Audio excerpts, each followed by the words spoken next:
Edinburgh New Town illustrates 3 urban design principles for the expansion of cities. First, the landscape should be designed before the architecture.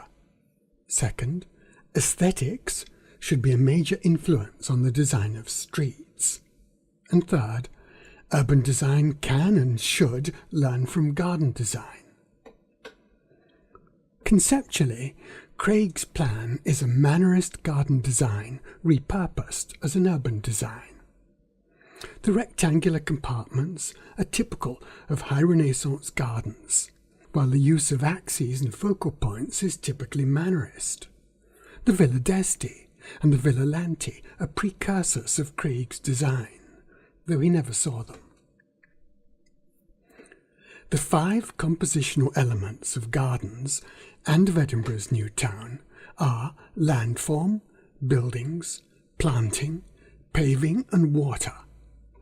Never mind whether the designers saw themselves as masons, poets, painters, architects, gardeners or landscape improvers, the skill of composing these 5 elements is landscape architecture.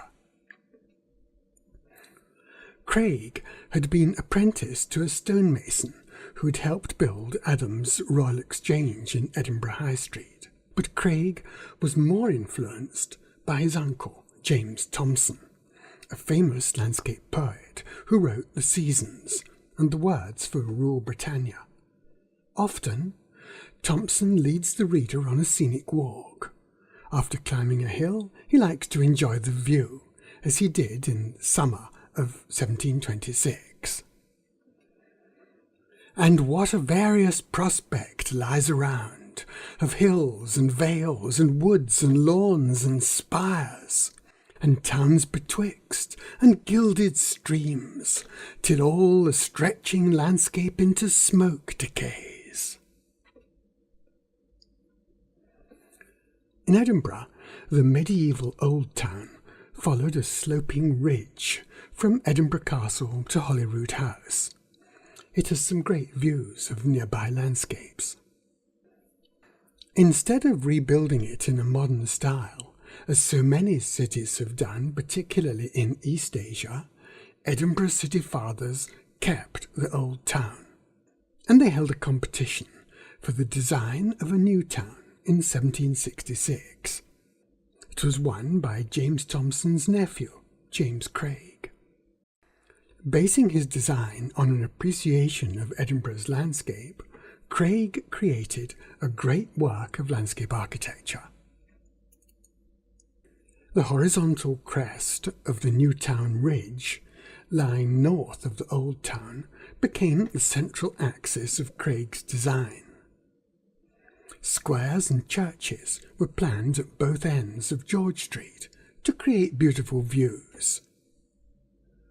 Streets sloping north from the ridge gave views of the sea. Some are shown on the plan lined with trees. Streets sloping to the south gave views of Edinburgh Castle and what became Princes Street Gardens.